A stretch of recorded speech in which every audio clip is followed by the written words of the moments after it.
9 বার তিনি সাধুদের পরিত্রাণের জন্য অবতীর্ণ হয়েছেন। মৎস্য, কুর্ম, বরাহ, নরসিংহ, বামন, পরশুরাম, রাম, শ্রীকৃষ্ণ এবং গৌতম বুদ্ধ। শেষ অবতার আসা এখনো বাকি আছে।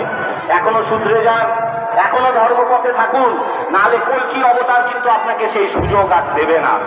কলি ধ্বংস করার জন্য ঘোর কলিতে তিনি আসবেন। তিনি প্রতিশ্রুতিবদ্ধ, তিনি কখনো তার প্রতিশ্রুতি ভাঙেননি।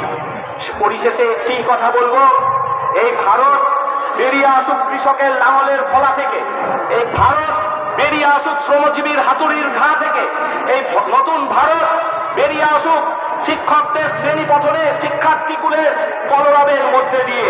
নতুন ভারত আমরা রচনা করতে চাই। আমি বিশ্বাস করি ভগবান, তুমি একবার এসো।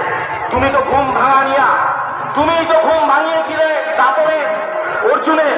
তুমি এসে এই সনাতনী নির্বীজ কাপুরুষ সনাতনী সমাজের কানে এসে পাঞ্চজন্য বাজাও। তোমার